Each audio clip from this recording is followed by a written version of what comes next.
Virtual News.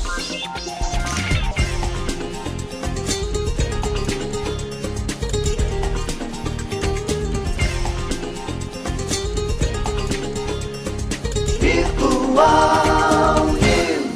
STF mantém condenação de mãe que roubou 4 pacotes Cara, de isso aí, fralda. isso é... O ministro André Mendonça, do Supremo Tribunal Federal, negou aplicar o princípio da insignificância ao caso da mulher, mãe solteira de 3 filhos, condenada a 1 ano e 2 meses de reclusão pelo furto de 4 pacotes de fraldas avaliados em R$120, produtos que foram devolvidos.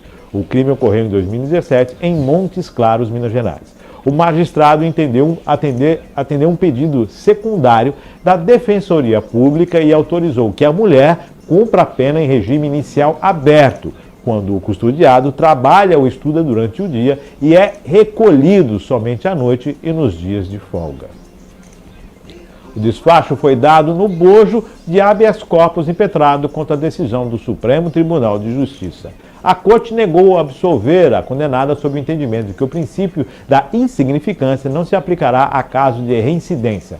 Antes, o Tribunal de Justiça de Minas Gerais também negou reverter a condenação imposta em primeiro grau.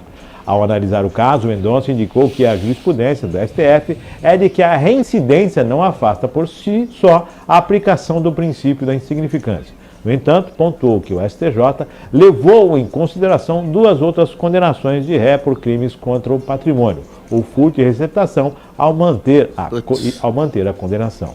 Neste contexto, o ministro entendeu que o valor dos bens que a condenada tentou furtar não é ínfimo, uma vez que o valor dos pacotes de fralda era de R$120, o equivalente a mais de 10% do salário mínimo vigente em agosto de 2017, que era de R$937, quando o crime ocorreu. Por outro lado, Mendonça ponderou que os bens não têm valor elevado e que a pena imposta à ré é inferior a 4 anos.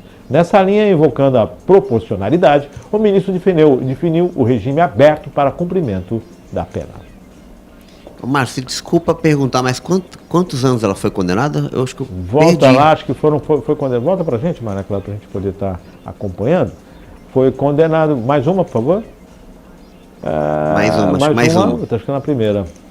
Foi condenada a 1 ano e 2 meses de reclusão pelo furto de 4 pacotes de fralda. 1 ano e 2 meses de reclusão. Mas aí você vê, né? A questão da matéria, a gente precisa, antes de comentar, ter certeza do que está falando. Tudo bem, princípio da insignificância devido ao valor. Aí começa a colocar os critérios. Aí mais de 10% do salário mínimo. Opa, né?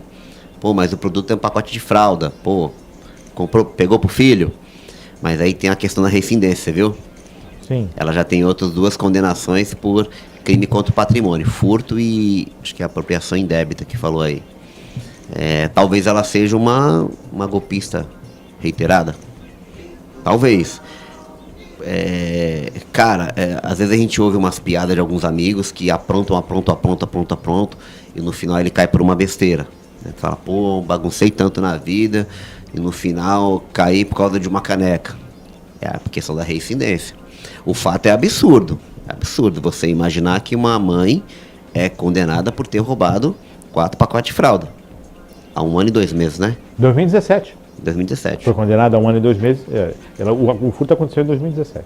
Então, foi condenada agora, esse tempo todo. Ela está recorrendo, né? Tentando, Defensoria Pública e tal. Porque não tem... É quase que implícito que ela não tem condições de pagar um advogado, né? Agora... É de se pensar, bicho. Você vê, vamos você discutir vê como a sociedade nesse Então, cara, era isso que eu ia falar, bicho. Vamos discutir a sociedade. Como é que pode um caso desse chegar no STF? Vamos discutir a sociedade. Se nós observarmos a necessidade dessa pessoa, o que levou ela a ter essas atitudes? Porque nasceu em uma situação difícil, porque não teve estudo, porque não teve oportunidade de emprego, porque não teve isso, porque não teve uma oportunidade, não teve um apoio. Basicamente é simples, porque não teve o Estado presente. Isso. A falta do Estado em todos os momentos da vida dessa pessoa, seja na infância, na adolescência. No processo de formação do caráter dela. No processo de formação do caráter, no processo de entendimento do que é uma constituição familiar, em toda uma situação em que o Estado não esteve presente. Sim. Então, lógico, a aplicabilidade da lei está sendo aplicada, né? Isso causa muitas vezes a indignação, fala, poxa, roubou o pacote de frota, está sendo presa, fulano Beltrano teve uma situação pior e não aconteceu nada, ou então ainda está respondendo, ainda está em liberdade, pô, desviou isso, desviou aquilo. Isso que nós estamos vendo, essa diferença, na verdade, é uma situação. Mas a causa disto é uma só, a falta do Estado. Se o Estado for veemente contra a corrupção, o dinheiro vai sobrar para aplicação no desenvolvimento social e estrutura. Então, quando você parar e falar, não, corrupção é seu dinheiro público. E é assim, né? Lembra do crime de colarinho branco? Exato. Quando começaram a falar? Então, basicamente é isso. André. A pessoa rouba milhões, como o caso que você falou lá do ex-presidente, está recorrendo, que tem advogado e tal, não sei o quê. A outra rouba... No Supremo, né? No Supremo. Aí a outra... Aí você vê, cara, quando tentaram mudar uma questão da prisão em segunda instância, teve um deputado, não lembro se foi um deputado ou foi um senador do Cidadania, o antigo PPS, que ele chegou a propor uma emenda na Constituição, que era você ia lá na competência do STF e você tirava a competência dele julgar processos que não começassem nele. Assim, não é que você limitava o STF, não é limitar o recurso. Você começava com a competência de baixo, né, porque você tem o direito dos graus até chegar nele, mas impedia que ele julgasse processos que começassem em segundo grau. Porque normalmente em segundo grau já são os casos de prisão em segunda instância e tal. E já tinha decisão em segunda instância que definia muitas coisas, né? Exatamente. Então você vê o STF decidindo sobre PL de censura, sobre graça do outro presidente, condenação por desvio de 29 milhões de reais denunciados pela Operação Lava Jato e condenação de uma mãe que roubou 4 pacotes de fralda de 120 reais. Pessoal, lógico que tem toda uma esfera jurídica, tem toda muito uma louco esfera isso. Dentro da legalidade, dentro da legislação. As leis, o código está sendo aplicado, a gente entende isso. Mas não dá para não se sentir uma certa... não dá para se sentir incomodado, né? Todo mundo vai claro que dá para se sentir incomodado. E, lógico, poucos brasileiros, não é a maioria dos brasileiros, não são os 220 milhões que entendem de condições jurídicas, que entendem de legislação, que entendem da aplicabilidade das leis, tão pouco de como funciona o sistema jurídico no país. Não são 220 milhões, a maioria não entende. E quando a gente observa será que dá para aplicar a palavra dicotomia? Será que dá para aplicar? Vamos colocar essa questão dos dois hemisférios, vou colocar assim, do Iapoque, do Chuí, é que não vou nem usar. Vamos colocar essa condição de diferenciação dos dois pontos dentro de um mesmo país. Nós temos aqui um senador, um ex-presidente da República, e nós temos aqui uma senhora, mãe de família, cometeu delitos, um cidadão cometeu delitos, a lei está aí, e condenada. Você pode ver que a condenação dela será muito mais dura do que a condenação que eventualmente o senador vai ter. Isso dentro do que é colocado para o cidadão, isso causa uma indiferença, claro, causa um sentimento aí, né, que se incomoda, né? E todo mundo se incomoda. E, graças a Deus, a internet está permitindo que a gente possa falar a respeito disso. Perfeito. Ministro do STF pede manifestação de Lira sobre MP da Mata Atlântica. O ministro André Mendonça, do Supremo Tribunal Federal, pediu ontem a manifestação do presidente da Câmara dos Deputados, Arthur Lira, sobre a tramitação da medida provisória 1150 de 2022, conhecida como MP da Mata Atlântica. A decisão foi tomada para instruir o mandato de segurança protocolado no Supremo pelos senadores Alessandro Vieira, Otto Alencar, Elisiane Gama e Jorge Cajuru, para contestar o jabuti inserido no texto da MP que permitiria o desmatamento em determinados locais, como áreas e linhas de transmissão de energia, gasodutos e sistemas de abastecimento de água sem estudo prévio de impacto ambiental. A ministra já se posicionou. O Supremo pede para verificar. Gente, não tem mais oba-oba. Acabou. Não é não. Não é para desmatar. Não é não. Não é não aqui sim, Abi. Não é não aos garimpeiros, é não a todo mundo. Nessa questão da Amazônia, vai passar as linhas de transmissão, pode desmatar à vontade, sim. Peraí, e o ecossistema, e o impacto? E realmente, quem paga a conta? Não dá para mudar as coisas, não dá para mudar a regra do jogo para favorecer A, B ou C, ou nem mesmo para favorecer o próprio governo. Juliana. Essa questão da MP da Mata Atlântica e todos os impactos que ela tem na questão da gestão ambiental do país são seríssimas, né?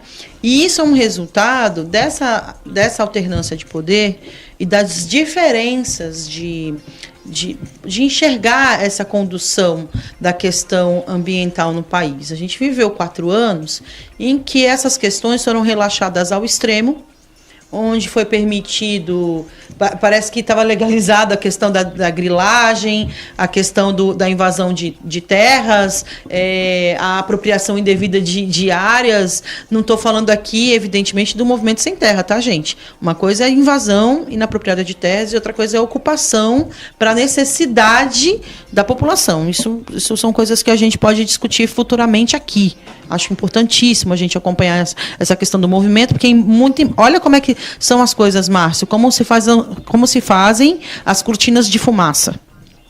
Ao mesmo tempo que o Congresso discute essa questão da MP da Mata Atlântica, se discute o esvaziamento de 2 importantes ministérios que cuidam dessa relação. O primeiro deles, o Ministério do Meio Ambiente, que o Márcio bem falou aqui, a postura e a fala endurecida da ministra Marina Silva, que é uma sumidade no assunto e que tem se dedicado a reestruturar a questão do meio ambiente no país.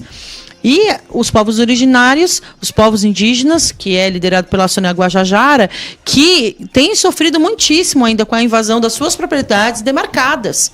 O Brasil precisa discutir a questão da demarcação das terras indígenas, a questão da preservação ambiental. E, no contraponto, levanta-se de novo essa questão de discutir essa MP, que já devia ter caído por completo, porque ela fere gravemente todas as questões de proteção das áreas que são necessárias de serem protegidas no país. Então, essa discussão, ela é grave.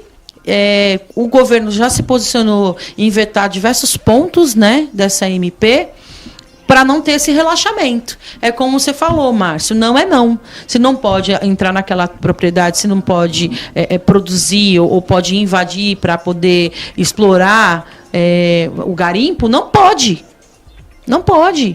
Não pode desmatar? Não pode. A gente precisa entender que o meio ambiente, a preservação do meio ambiente, principalmente do nosso ecossistema, Mata Atlântica e toda a extensão, quando a gente pensa no país inteiro, todas as áreas que precisam ser preservadas, isso precisa ser cuidado por nós. Parece que a gente está assinando embaixo um cheque em branco e diz assim, pode ir lá desmatar, pode ir lá fazer o que você quiser. E a gente não pode permitir uma coisa dessa, porque depois quem vai sentir as alterações climáticas, quem vai sentir a falta que todo esse ecossistema nos dá é a gente mesmo. Lembrando que você disse bem, é toda uma questão de exploração. Em Mata Atlântica, a redução foi muito pertinho, grande. Foi muito grande. Nós temos pouco de Mata Atlântica. O pouco sobrou. Nos parques estaduais, toda essa busca para preservação. E aí vem você não precisa nem pedir autorização, você já sai colocando. Não é assim. Impacto, nós vamos falar aqui da construção da segunda pista da Imigrantes, né? Que houve discussão sobre o impacto, já havia acontecido, mas já havia, né, o bioma já estava ali meio que adequado, agora não, vai se construir outra. Houve toda uma discussão para se construir uma segunda rodovia, né? Totalmente diferenciada, túneis e tudo mais. E agora você vê uma situação de que não precisa nem pedir permissão. Não, vamos passar boiada. Passa não boi, pode. passa boiada. Quer dizer, não pode. Isso foi criticado no governo anterior, tem que ser criticado neste governo e não pode deixar de ser criticado no governo futuro. É política de Estado, não é não. Não dá para simplesmente falar, agora pode mexer, agora você vai fazer aqui, você vai fazer ali. Lembrando que Mata Atlântica, no país inteiro, ela está presente na grande parte do litoral e tudo mais. Eu lembro de uma questão de uma situação de uma refinaria de alumínio na Bahia, que havia um problema com uma área que, além de ser de preservação ambiental, também era um espaço indígena. Sim, e você tem muitas populações ali, né? Claro que quando a gente... É engraçado isso, né? A gente vai falar de meio ambiente e sempre vem a questão da Amazônia, né? Sempre vem essas grandes áreas verdes do nosso país, que tem ocupações né, dos povos originários do nosso país, e a gente não enxerga que está aqui pertinho da gente. A Mata Atlântica também faz parte desse ecossistema diverso do Brasil. E por que tem que ser olhada diferente? Por que eu tenho que falar que eu tenho que preservar a Amazônia e eu não posso preservar a Mata Atlântica? É essa a questão. Não, não. Não é não. STF forma a maioria contra bancos em ação do PIS/COFINS sobre receitas financeiras. O Supremo Tribunal Federal formou na noite de ontem maioria favorável à União e contrária às instituições financeiras no julgamento que discute a incidência de PIS e COFINS sobre as receitas como juros e descontos. A vitória pode salvar a União de uma bomba fiscal de bilhões. A Receita Federal estimou cerca de 115 bilhões em casos de derrota. O cálculo foi feito com base nos últimos 5 anos de arrecadação, prazo de decadência em que as ações que requerem a restituição do imposto perdem o efeito. O valor considera todos os contribuintes, sem fazer distinção entre aqueles que entram com ações na justiça ou não. Já a Federação Brasileira de Bancos, a FEBRABAN, estima que estão em jogo cerca de 12 bilhões. O dado considera valores que estão em disputas judiciais como os seguintes bancos: Bank of America, BNP, Paribas, Bradesco, BTG Pactual, Daicoval, CNGAC, Itaú Unibanco, Mercantil do Brasil e Santander. De acordo com os dados da FEBRABAN, 6 dos 15 maiores bancos aderiram ao Programa de Recuperação Fiscal, REFIS, ou não têm a tese em discussão na Justiça, por isso não possuem os valores contingenciados. Banco do Brasil, Banrisul, Caixa Econômica Federal, Citibank, Safra e Votorantim. O julgamento tem mexido com ações nos bancos nesta segunda-feira. O Banco do Brasil, que não será impactado com o julgamento, liderou os ganhos, enquanto o Santander, parte da ação no STF, liderou as perdas. No entendimento da União, o PIS/COFINS deve incidir sobre toda a atividade empresarial. A Procuradoria-Geral da Fazenda Nacional argumenta que há jurisprudência nesse sentido desde a Emenda Constitucional de 20 de 1998. Que definiu que a Seguridade Social é financiada não só pelo faturamento, mas também pela receita das empresas. Bitributação, não bitributação, está no julgamento, STF está lá. Já colocou a maioria dos votos, eu não sei se isso vai voltar atrás não, viu?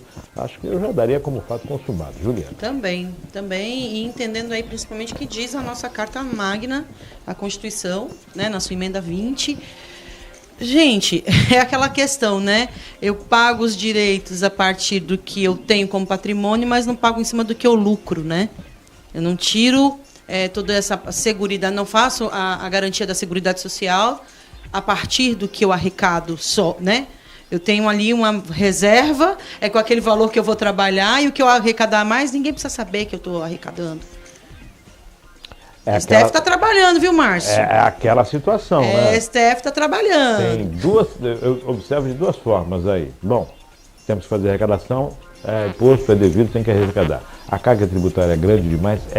E o Estado tem que aplicar bem os seus recursos. Sim. Os impostos têm que ser bem aplicados. Não adianta você pegar 115 bilhões e deixar embora pelo ralo, né? E entender, né, onde a tributação está inserindo. O problema no Brasil é que a grande parte da tributação vem para a gente, minha gente. Agora me chama a atenção... É para a gente que paga o arroz, que paga o açúcar, que paga o café. Agora me chama a atenção, Juliana, que se fosse uma bitributação, algo errado, se a ação realmente fosse retroceder e fosse favorável aos bancos, os bancos dos estatais estariam perdendo. Porque ninguém entrou com a ação. Mas peraí, se o banco privado falou, opa, deixa eu ver se é recurso aqui.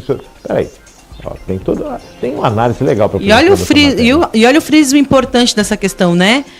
O banco estatal não tem as mesmas perdas que um banco privado. Então é interessante aí.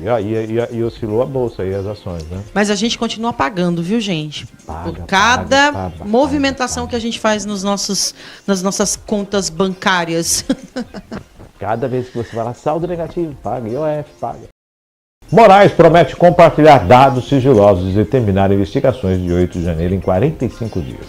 O presidente da CPI dos atos, Arthur Maia, do União, disse que o ministro do Supremo Tribunal Federal, Alexandre de Moraes, prometeu compartilhar dados sigilosos das investigações sobre os ataques de 8 de janeiro. O anúncio foi feito pelo parlamentar após reunião entre ambos. Segundo o deputado, a colaboração ocorrerá em 2 momentos. Informações de investigações finalizadas serão entregues imediatamente à CPI e já os inquéritos que ainda possuem diligências serão compartilhados em até 45 dias.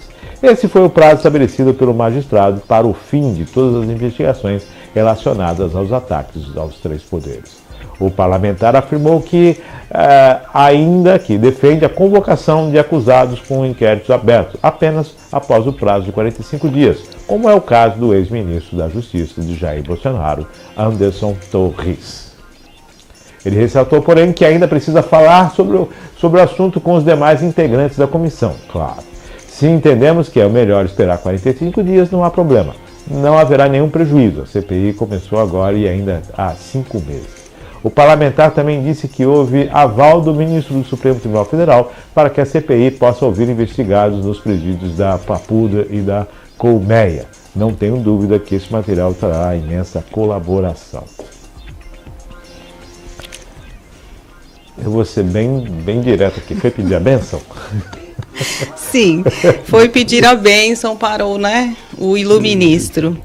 Mas, enfim, como advogado, eu tenho uma opinião, um pouco técnica sobre essa questão destas provas.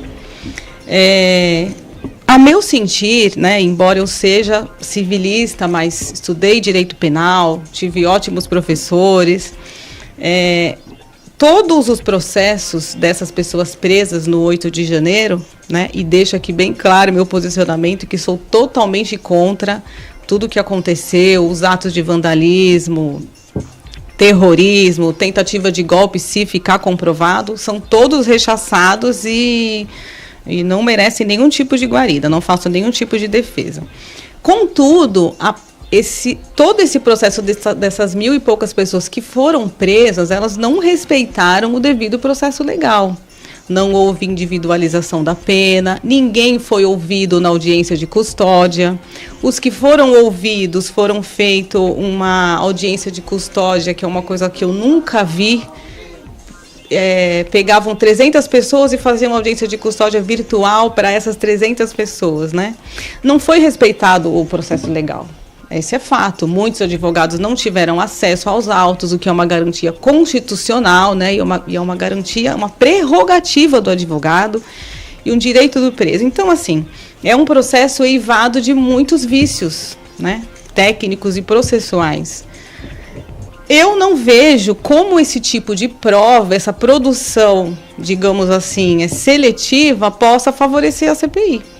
Já que não foi feito da maneira correta, Então, a meu sentir, você selecionar as provas da maneira como você quer, me parece que resta aí prejudicado a investigação.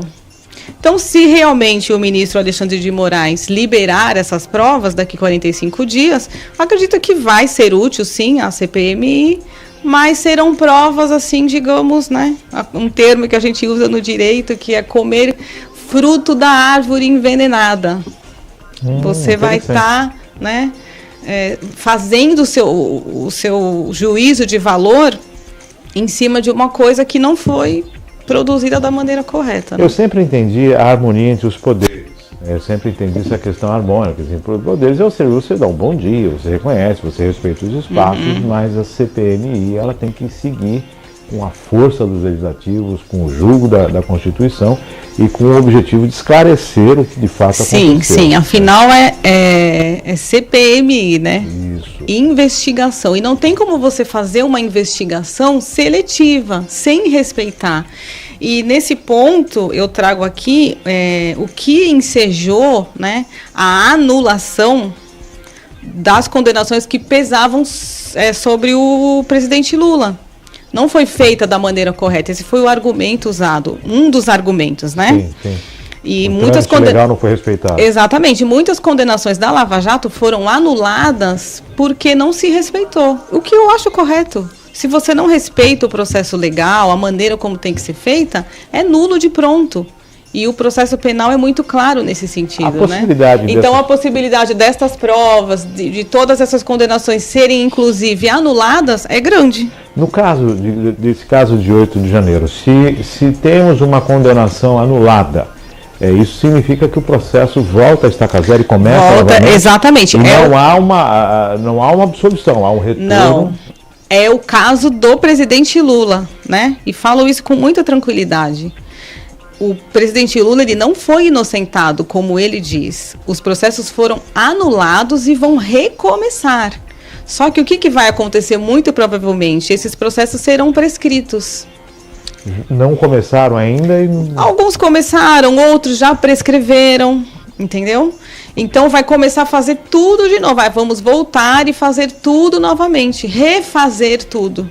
É isso que vai acontecer, muito provavelmente, né, se for respeitado o devido processo legal. Mas a gente tem visto que, me parece que os três poderes não estão tão harmoniosos assim, né? CPI de 8 de janeiro. STF nega pedidos da comissão para compartilhar inquéritos sobre atos de fake news. O presidente do Supremo Tribunal Federal, Rosa Weber, negou à CPI de 8 de janeiro o acesso a informações sobre inquéritos abertos contra autores dos ataques golpistas. Informa que, no momento, a existência de diligências em curso inviabiliza o compartilhamento de provas pleiteadas, disse Weber em mensagem encaminhada à comissão. A resposta da ministra diz respeito a 8 requerimentos aprovados pelo colegiado que são de autoria do deputado Rogério Correia, do PT de Minas Gerais. O próprio ex-presidente Jair Bolsonaro é alvo das apurações do Supremo. Apenas um dos 8 inquéritos cujas informações foram pedidas não é relacionado diretamente aos ataques golpistas de 8 de janeiro. Conhecido como inquérito das fake news, ele existe há 4 anos e tem como objetivo apurar ataques orquestrados contra as instituições. Os inquéritos são de relatoria do ministro Alexandre de Moraes. O deputado Arthur Maia, do União da Bahia, presidente da CPI, se reuniu com Moraes no dia 13 de junho. Na ocasião, o parlamentar já havia dito que o STF só iria compartilhar as informações após terminadas as diligências, o que deve acontecer em meados de julho. Todos os nossos pleitos apresentados ao ministro em relação ao compartilhamento de dados foram atendidos. O ministro informou que assim que nós fizermos a solicitação dos processos que estejam em sigilo, mas que não estejam em diligência, ele autorizará imediatamente o compartilhamento, disse o presidente da CPI, que acrescentou. Já há processo em diligência, ele pediu que esperássemos a conclusão e a investigação está em curso e em fase conclusiva. Como a CPI acho que tem 6 meses, né? Período de 6 meses, pode ser renovado, 6 meses. Então eles vão aguardar a conclusão dos inquéritos do STF, né? É interessante isso. Né? Então está sendo feito. Houve a promessa, é lógico. O pessoal antecipou, pediu, mas sabendo que ia ser negado, né? Sim. Ia ser negado que não iria dar as informações, porque não está concluso. Como é que você vai informar algo que não está concluso? Exato. Você já não tem uma conclusão, certo?